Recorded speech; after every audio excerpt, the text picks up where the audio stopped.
নমস্কার বন্ধুরা, এটি আমার ইউটিউব চ্যানেলের নতুন একটা রেসিপি। এটি ইভিনিং স্ন্যাক্স। বাড়িতে সামান্য কিছু যা উপকরণ ছিল সেগুলো দিয়েই বানিয়েছি। তোমাদের ভালো লাগলে তোমরাও ট্রাই করতে পারো। আমি প্রথমে একটা ছোট বাটির 1 বাটি চিড়া নিয়ে নিয়েছি। চিড়াটাকে ভালো করে ধুয়ে নেব। এবার জল ঝরিয়ে কিছু সময়ের জন্য এটাকে রেখে দেব। এবার এদিকে আমি কয়েকটা লঙ্কা ভালো করে কুচি করে নেব, আর কিছু কারি পাতা এটাকেও ভালো করে কুচি কুচি করে কেটে নেব,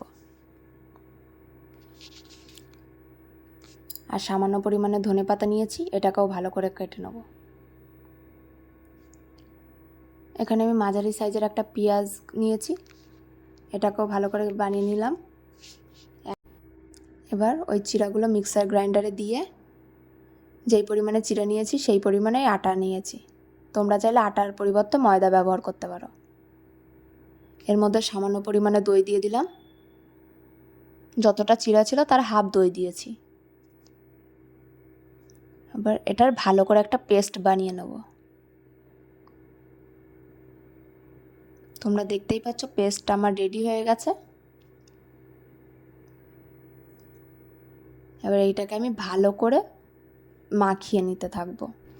এবার এর মধ্যে আমি লঙ্কা কুচি, কারি পাতা কুচি, ধনে পাতা কুচি, আধা চামচ হিং, হাফ চামচ বেকিং সোডা, কিছুটা জিরা আর কিছুটা গোলমরিচ দিয়ে দিলাম। এবার এর মধ্যে আমি স্বাদ মতো লবণ দিয়ে দিয়েছি। কিছুক্ষণ এটাকে ভালো করে মিশিয়ে নেব। সামান্য পরিমাণে জল দিয়ে আর একটু মিশিয়ে নিতে থাকবো। এবার এর মধ্যে আগে থেকে কুচি করে রাখা পেঁয়াজগুলো দিয়ে দিয়েছি, এটাকেও মিশিয়ে নেব। এদিকে একটা কড়াইতে আমি সাদা তেল দিয়ে দিয়েছি, এটাকে গরম করে নেব ভালো করে।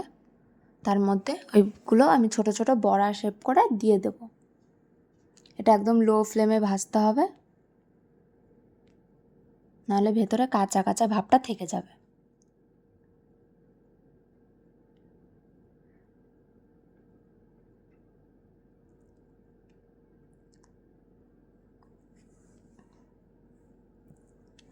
দেখতেই পাচ্ছ আস্তে আস্তে এটার কালার চেঞ্জ হতে থাকছে।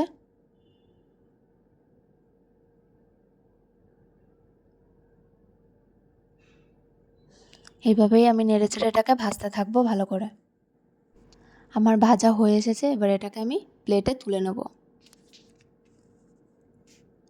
ভিডিওটা কেমন লাগলো অবশ্যই জানিও, আর তোমরাও এটা বাড়িতে ট্রাই করতে পারো। আর ভালো লাগলে অবশ্যই লাইক ও সাবস্ক্রাইবও করে দিও। ধন্যবাদ।